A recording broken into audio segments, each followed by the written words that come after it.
Langue des signes. Silence. Handicap. Sourd-muet. Isolement. Appareillage. Oralisation.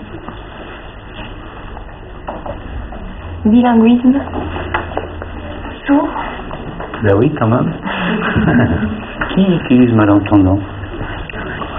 Alors, est-ce qu'on parle quand vous parlez des malentendants, est-ce que dans votre esprit, vous entendez quelqu'un qui entend mal, c'est-à-dire qui entend qu'à moitié, par exemple un peu comme moi, qui en vieillissant entend moins bien, ou est-ce que vous pensez à peut-être quelqu'un qui est sourd, mais dont j'ose pas dire qu'il est sourd, et dont je vais dire de façon politiquement correcte un euphémisme malentendant? Réfléchissez 30 secondes. Être mal quelque chose comme identité. Est-ce que vous êtes mal homme? Et moi je dirais, est-ce que je serais mal femme en quelque sorte, ou mal blonde, ou mal brune, etc. Imaginez que vous passiez une vie à être définie parce que vous avez une idée que la majorité a de vous dans le mal quelque chose.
Sandrine. Sandrine, attention, il y a une surprise. T'es prêt? Joyeux anniversaire. Joyeux anniversaire. Joyeux anniversaire, Sandrine. Joyeux anniversaire. Ouais, regarde, attends, allez, regarde. 1, 2, 3. Ouais, génial, bravo.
Qu'est-ce que tu fais?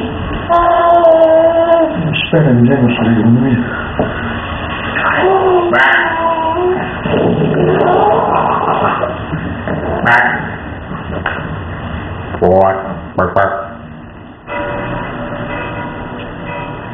Et cette petite Sandrine, elle mange bien? Oui, oui. Et depuis quand vous avez des doutes? Enfin, c'est venu doucement en fait, quelques petits signes. Et puis, Maintenant, on pense que ça. Bon, on va faire quelques tests très simples.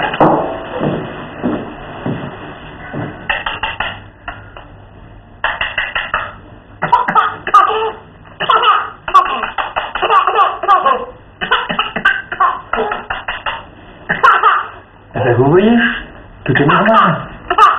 Bon, pour toute sécurité, on va faire des tests un peu plus approfondis, d'accord?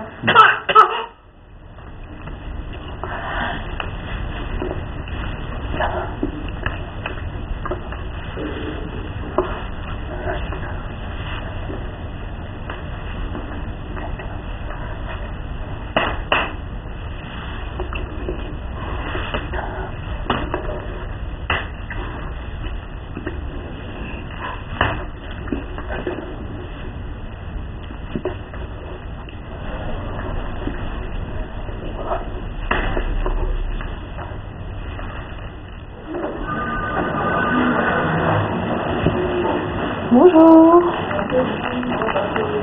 On vient faire le test auditif, mais vous pouvez rester, il n'y a pas de souci. On va mettre.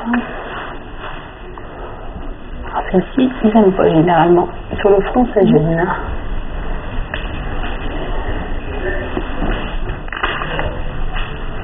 C'est à gauche.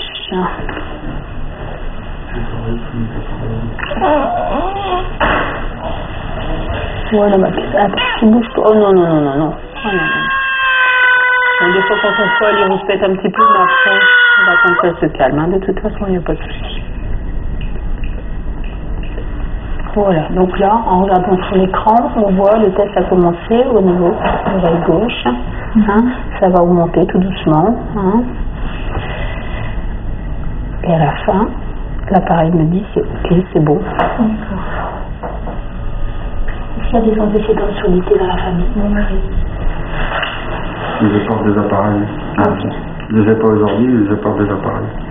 Et ben, vous voyez, c'est important de faire ok.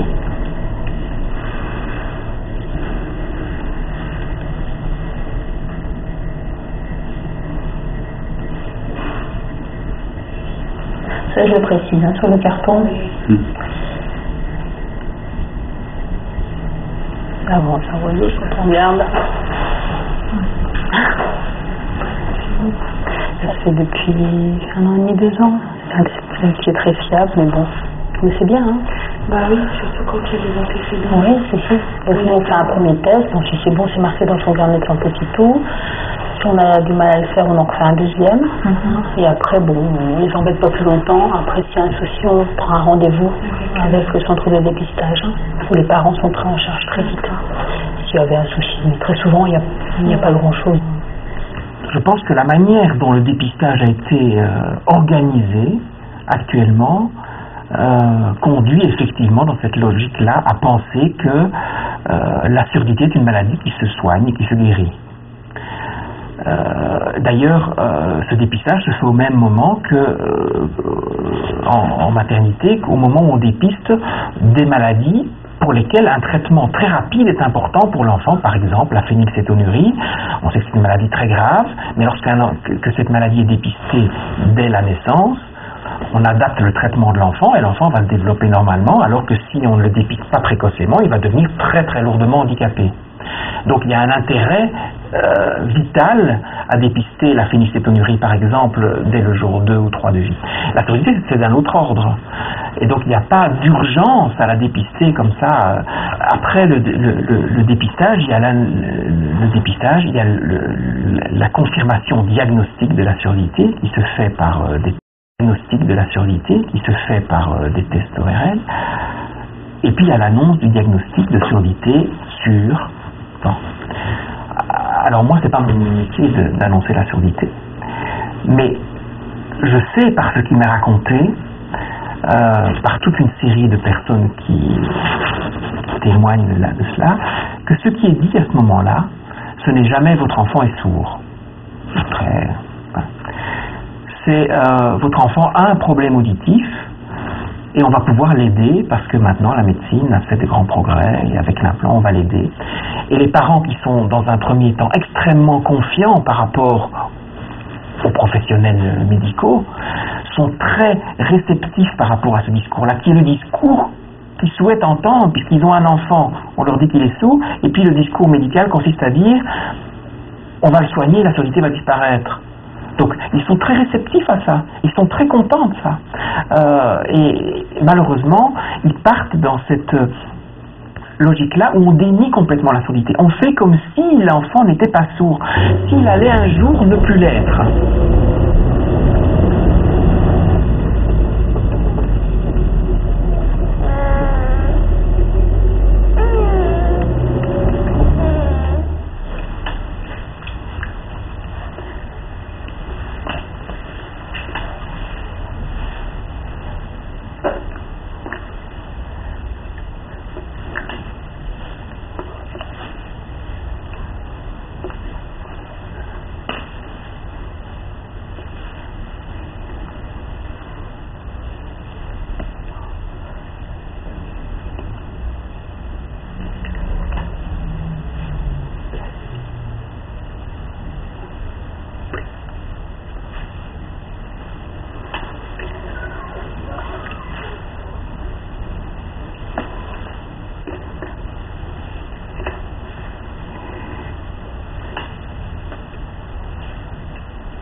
Sandrine, tu viens manger?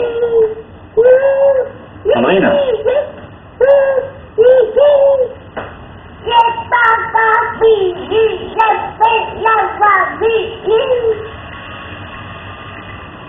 Tu viens, Sandrine? Tu viens?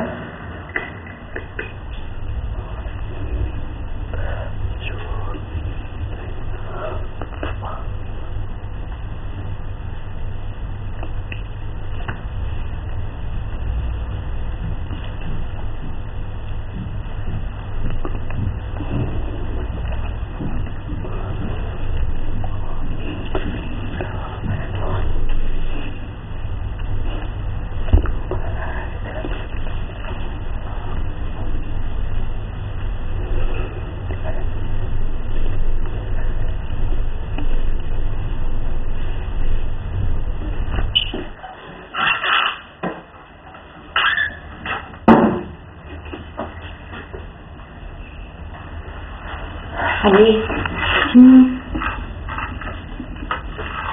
Tu resteras là jusqu'à ce que tu aies terminé.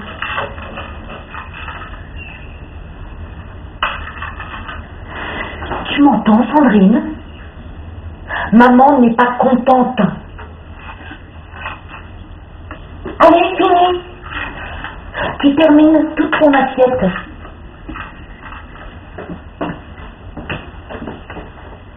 Il se trouve dans notre pays que ceux qui s'occupent précocement de ces questions-là d'annonce des diagnostics sont extrêmement orientés, de par leur formation, n'est-ce pas, par une idéalisation du sonore et qu'ils ne conçoivent la parole et le langage que sur le seul vecteur sonore, si bien que pour eux, la plupart du temps, bien entendu, être atteint de surdité, c'est être véritablement handicapé du langage et de la parole. C'est être quelque part malade, en quelque sorte, de ne pas pouvoir parler.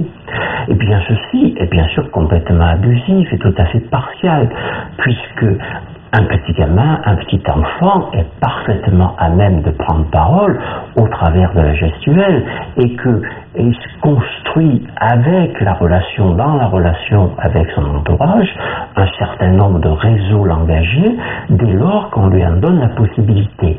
Donc, si vous voulez, d'une part, on n'est pas habilité à concevoir que les sourds sont des malades de la parole, pour la bonne et simple raison que la parole n'est pas dépendante du seul vecteur sonore.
Vous allez dessiner un parallélépipède rectangle et vous allez écrire le nom de chaque sommet, comme au tableau.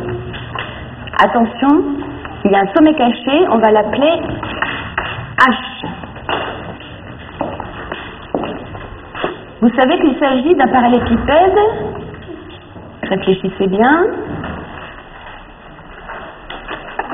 Quand vous aurez fini de dessiner, vous allez répondre à la première question. Quelle est la forme des faces? Vous savez qu'il s'agit d'un parallélépipède.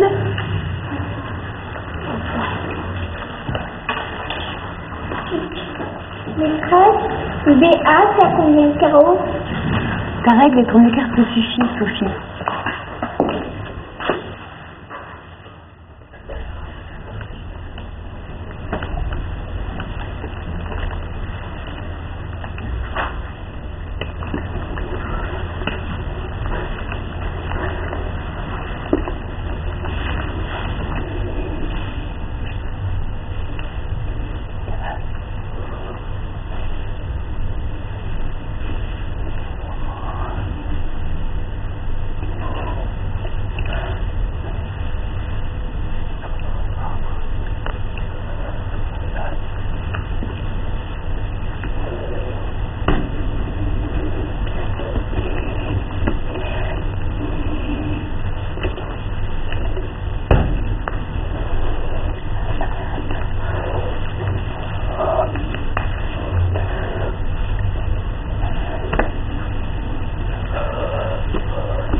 Voilà.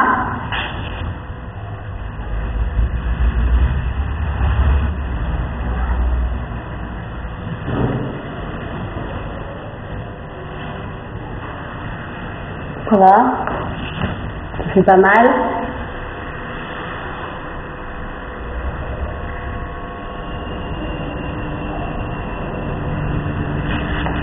Tu m'entends, Sandrine?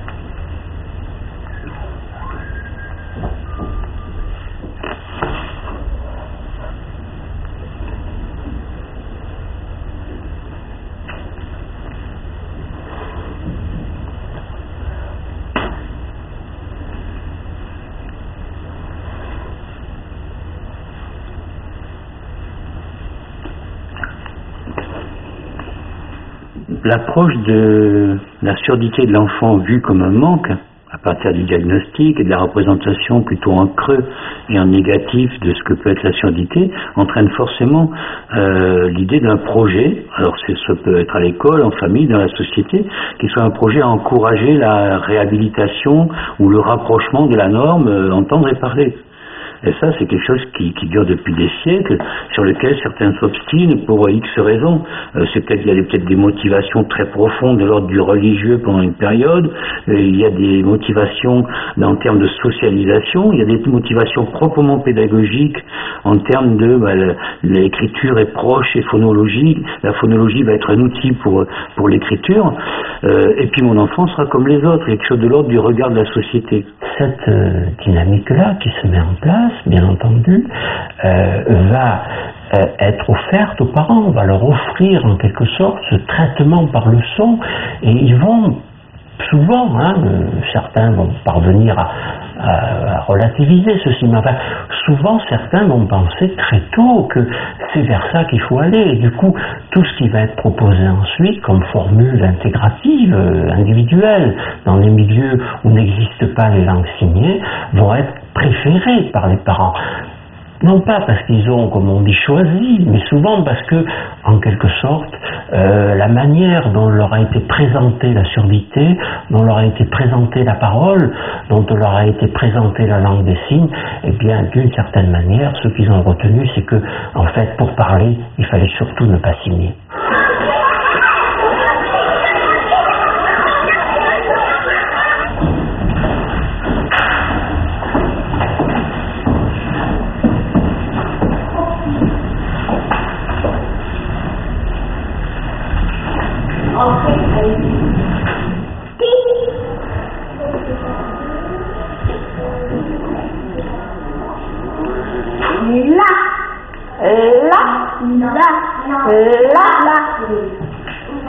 Est-ce que tu es d'accord, Nelly?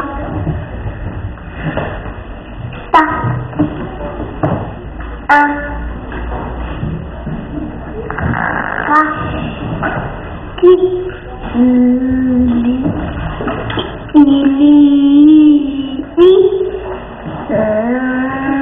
Oui, il. Très bien. Bravo, Nelly. Aïba. Aïba. Aïba. Poésie.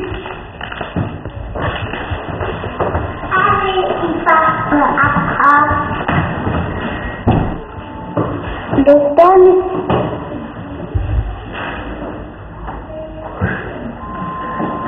Au mois de l'automne, quelque chose qui nous étonne.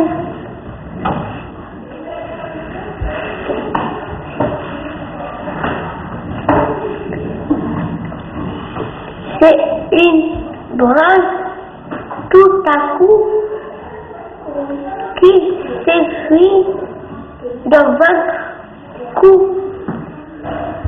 Le lame tout rouge.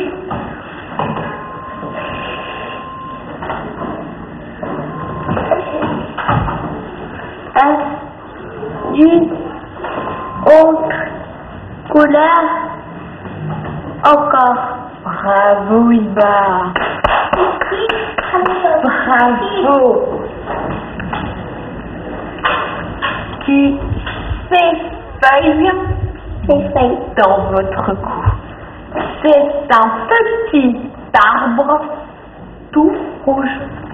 Bravo. Milo, qu'est-ce qu'il fait, Milo? Milo est ta. Oh ben, c'est marqué Milo ta. Non. Milo est.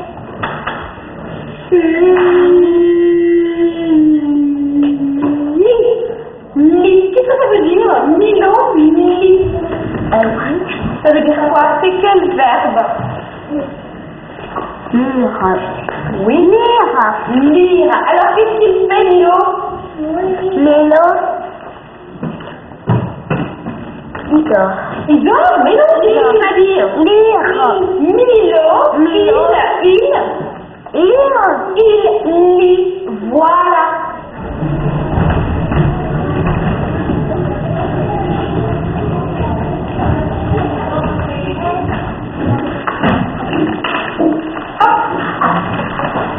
Alors, on a écrit bien gros. Il y en a qui écrivent encore un petit peu petit, il y en a un petit peu plus gros. Bah alors, Géryline, t'es fatiguée ce matin. Tu as bien regardé? Non. Baissez les ardoises, on va corriger. La réponse, c'était bien un cas.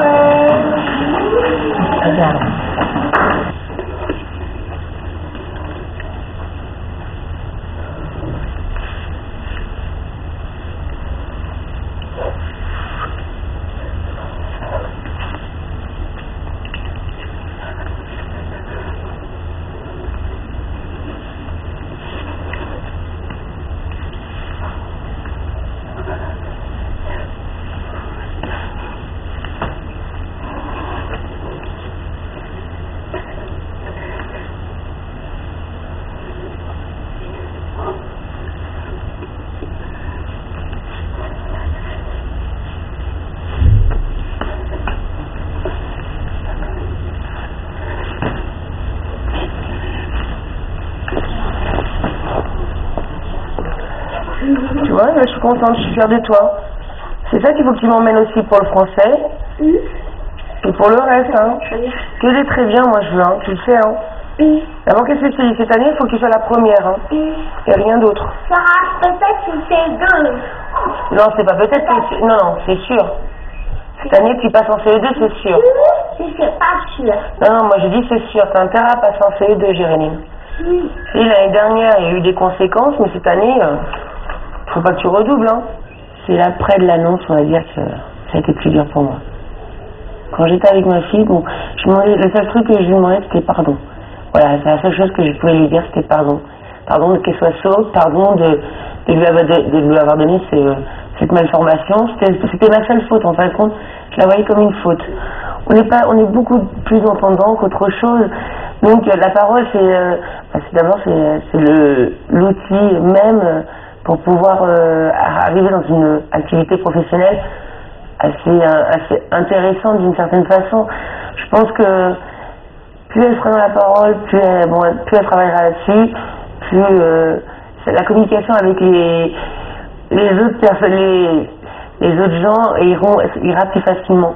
Je sais pas, après, c'est une vision des choses. Moi, c'est peut-être le fait aussi, après, on est qu'une femme, son entourage est entendant, donc j'ai pas de, c'est la seule solution au jour d'aujourd'hui.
le texte. Le dessin, on verra après. Maintenant, je vais le faire. Donc, vous réfléchissez. Vous avez ici des petites choses qu'on a retrouvées ce matin en y réfléchissant ensemble. Et vous écrivez. À mon avis, Joe et Guillaume, vous n'êtes pas bien vraiment placés pour pouvoir travailler ensemble.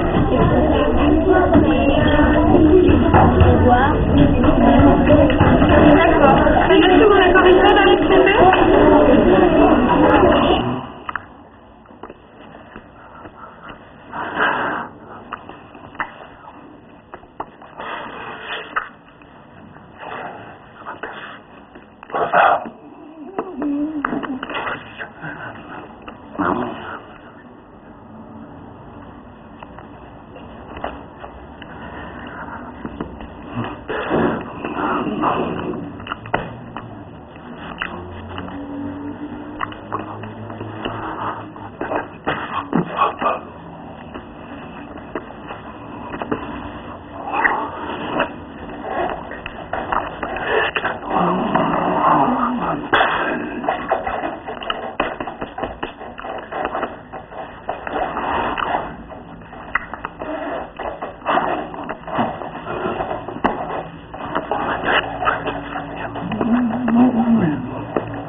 Le bilinguisme, c'est la capacité offerte à un individu sourd de se révéler à travers une première langue qui correspond cognitivement à ses processus d'appréhension du monde. Il est visuel. Enfin, c'est aussi l'occasion de faire l'aller-retour entre deux langues, de passer d'une culture à l'autre, de prendre du recul sur lui-même, de pouvoir accéder à ce qui participe de la culture générale de l'école, de la société, des familles, à travers le livre, à travers l'écrit. Et là, on voit tout d'un coup se révéler une capacité pour les enfants sourds, évidemment, pour les enfants entendants de parents sourds, et je dirais même pour un certain nombre d'enfants entendants.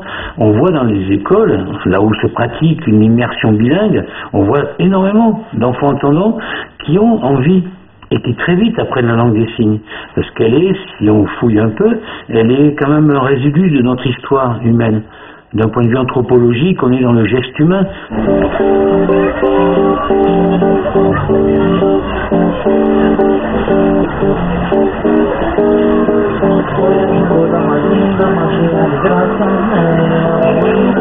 des chevals.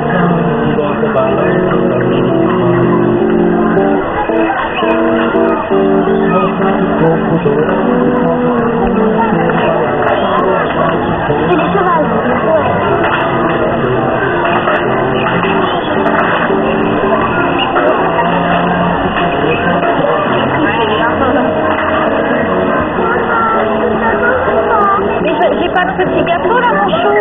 Attends, je vais te donner des sous. On va voir si tu peux t'acheter quelque chose avec ça.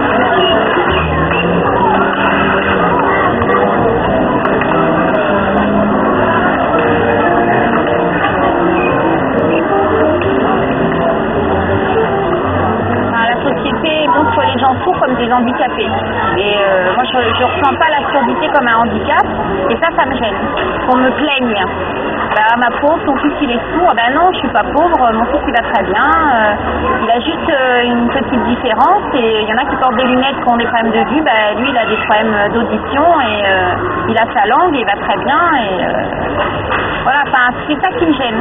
Moi je ne concevais pas d'élever mon enfant sans une communication directe, rapide, comme avec mon autre enfant. Et la langue des signes, c'était... voilà, c'est sa langue, c'est une langue, c'est plus facile que de l'obliger à parler. Et qu'ils n'entendent peut-être pas tout ce que je dis et qu'on ne communique pas correctement et avec des malentendus et Paul il se sent pas handicapé. Mais moi j'appréhende le jour où il va prendre conscience que pour la société il est handicapé.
Ce que je vous propose aujourd'hui pour vous, c'est une filière professionnelle. Filière professionnelle, d'accord? Tu veux faire quoi? Tu veux faire quoi? Tu veux être l'ingénieur apparatus. Tu veux être l'ingénieur apparatus. Aéronautique, mais il faut être bon en maths et en physique. T'es bon en maths? Tu travailles en maths. Mais c'est dur pour les sourds, hein? C'est dur pour les sourds. Sandrine, Mathilde, au lieu de bavarder, vous pourriez me dire ce que vous voulez faire? Comédienne. Tu veux faire du théâtre, mais il faut parler. Il faut parler pour faire le théâtre. C'est difficile.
Avec la journée internationale des sourds.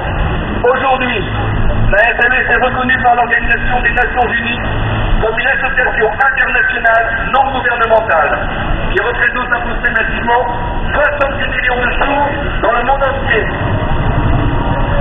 La mission de la SMS est de promouvoir les droits humains de la communauté sourde, droit à la langue des signes, à l'éducation, à l'information.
Si vous voulez y aller, allez-y. Parfait, tout doucement.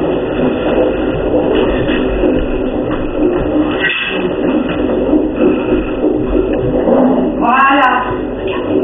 Vous l'avez attrapé? Voilà. Super.